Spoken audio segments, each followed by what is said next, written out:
There is a question that has quietly haunted millions of people for years, and if you've ever walked away from another broken relationship wondering, why does this keep happening to me, you may be asking the wrong question entirely.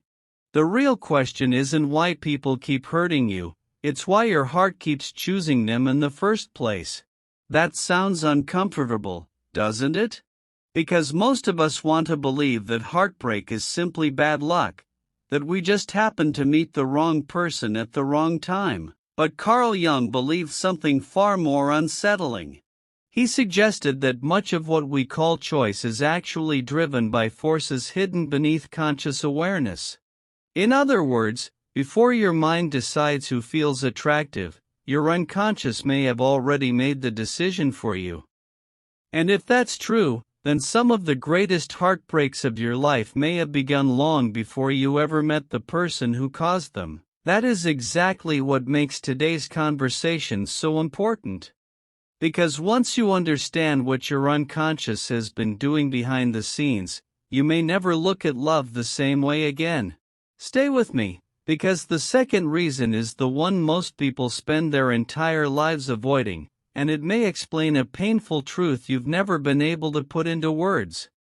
But before we reach that, we have to begin where every relationship truly starts, not with another person, but with the hidden world inside you. Carl Jung believed that every human being carries an unconscious blueprint for love.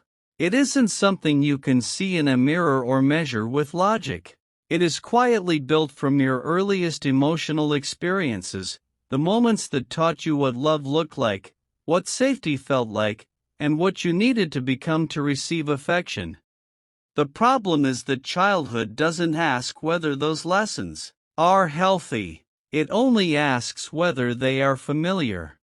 Imagine a child growing up with affection that arrives only after achievement, silence that lasts for days after conflict, or love that feels warm one moment and distant the next.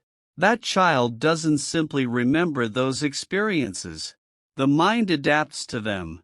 Over time, inconsistency begins to feel normal. Emotional distance feels expected.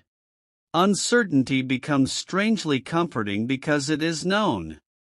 Years later, when that child becomes an adult, something remarkable happens. They meet someone who creates that same emotional atmosphere. They cannot explain why the connection feels so powerful. Friends may warn them, family may notice red flags. Logic may whisper that something isn't right. Yet the attraction feels impossible to ignore. Why? Because the unconscious isn't searching for happiness. It is searching for familiarity. Jung suggested that the psyche naturally returns to unfinished emotional stories, hoping that this time the ending will be different. But instead of healing the wound, we often recreate it. Think about how many people describe intense chemistry within days of meeting someone. They say it feels electric, undeniable, almost destined.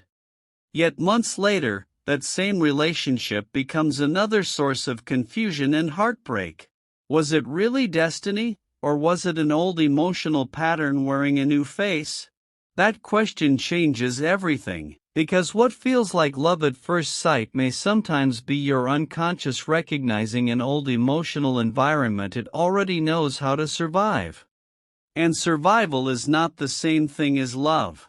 If the first reason explained why the wrong people feel familiar, the second reason is far more personal, because it asks a question that most of us spend years avoiding.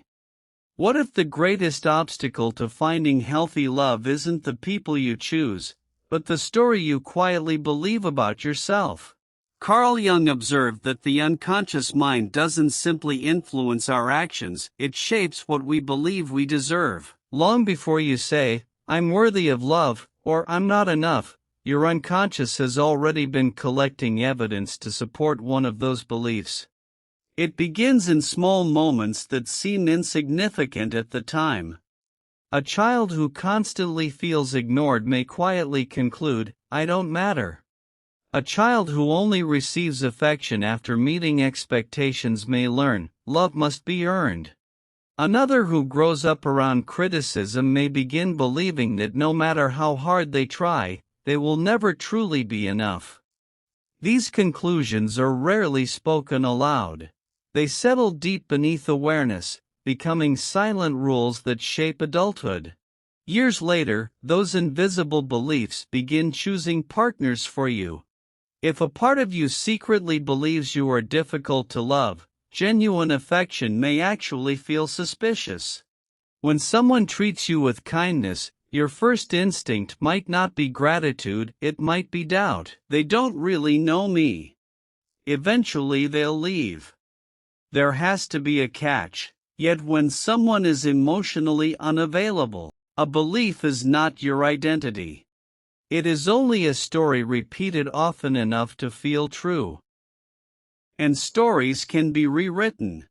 The moment you begin questioning the beliefs you've carried for years, your unconscious begins losing its grip.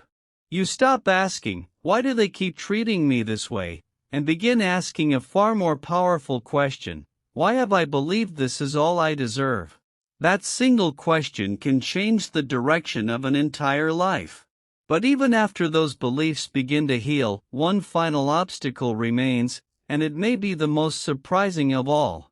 Because sometimes people don't avoid love because they're afraid of getting hurt, they avoid it because real love asks them to become someone they've never been before. By now, you might think the solution is simple. Heal your childhood wounds, challenge the belief that you're unworthy, and everything changes. But Carl Jung believed there is one final obstacle that quietly stands between people and the love they long for, and it is far more deceptive than most realize. The greatest fear is often not rejection, it is being fully loved. At first, that sounds impossible. Why would anyone fear the very thing they desire?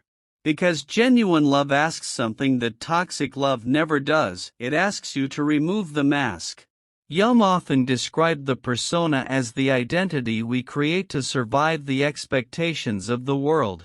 It is the version of ourselves that appears confident, agreeable, successful, or emotionally strong.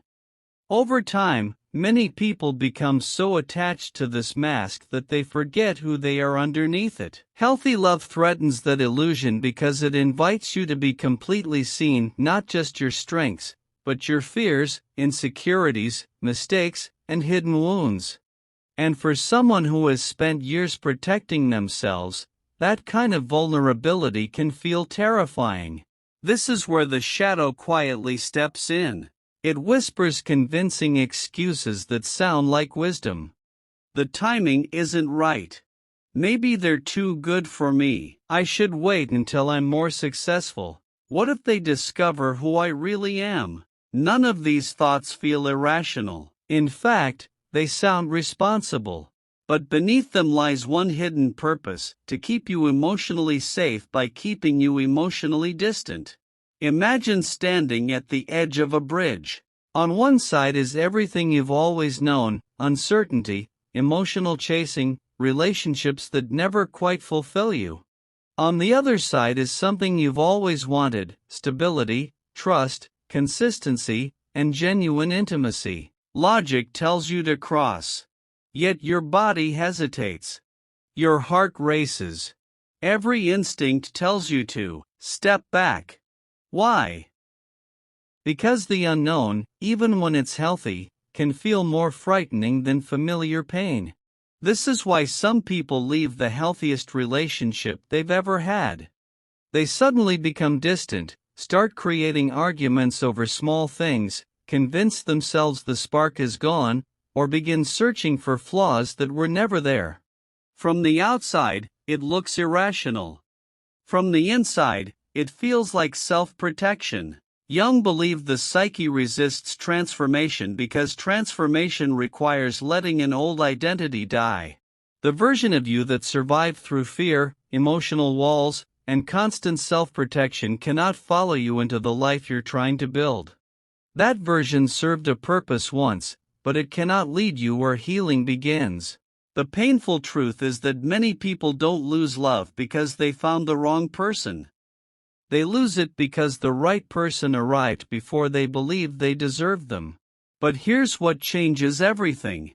The moment you recognize that fear is not always a warning, it is often an invitation, you stop allowing the shadow to make decisions for you. Instead of asking, "Why does healthy love feel uncomfortable?" you begin asking, "What part of me still believes I must suffer to be loved?" That question marks the beginning of real freedom. Because healing isn't about finding someone who completes you. It's about becoming someone who no longer mistakes chaos for connection, pain for passion, or emotional distance for love. And once that transformation begins, the cycle that controlled your relationships for years slowly loses its power, because for the first time, you are no longer choosing from your wounds. You are choosing from wholeness. So how do you finally break a pattern that may have been shaping your relationships for years? Jung's answer was surprisingly simple, but far from easy. He believed the goal is not to destroy your shadow, it is to understand it. The parts of you that fear love, expect rejection, or cling to familiar pain were never created to ruin your life. They were created to protect you.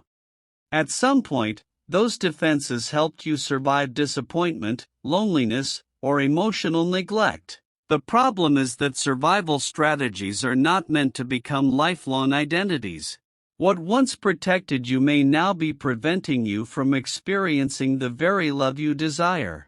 Real healing begins the moment you stop asking, "What's wrong with me?" and start asking, "What happened to me that made this feel normal?" That single shift replaces shame with understanding. Instead of judging yourself for past choices, you begin seeing them through the lens of compassion. Then comes the hardest step, choosing differently. Not because it feels comfortable, but because it aligns with the future you want to create. You stop chasing people who offer uncertainty and begin valuing those who offer consistency. You stop mistaking emotional intensity for genuine intimacy. You stop trying to earn love from people who have already shown they're unwilling to give it. At first, healthy love may feel unfamiliar. It may even feel strangely quiet compared to the emotional highs and lows you've always known. But peace is not the absence of passion. Often, it's the first sign that your nervous system is finally learning what safety feels like. Jung believed that becoming whole requires bringing the unconscious into the light, because what remains hidden continues to shape our choices without our awareness. When you face your shadow instead of running from it, something remarkable happens. The same wounds that once controlled your life begin becoming your greatest teachers. You no longer need someone else's approval to prove your worth because your value is no longer determined by who chooses you. You begin choosing yourself, and from that place, your relationships change naturally.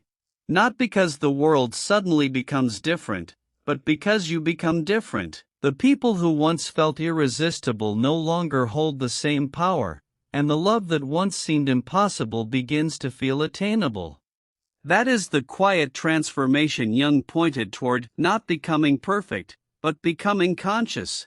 And while psychology can help us understand our patterns, lasting wisdom also comes from humility, faith, and recognizing that ultimate guidance and strength come from God.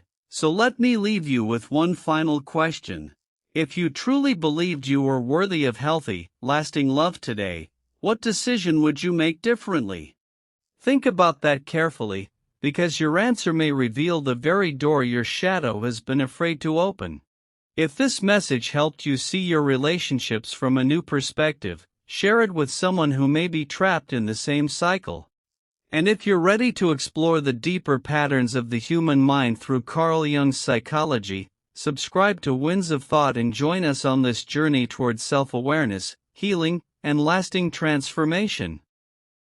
Sometimes the life you've been searching for doesn't begin by finding someone new, it begins by finally meeting the person you've been avoiding within yourself.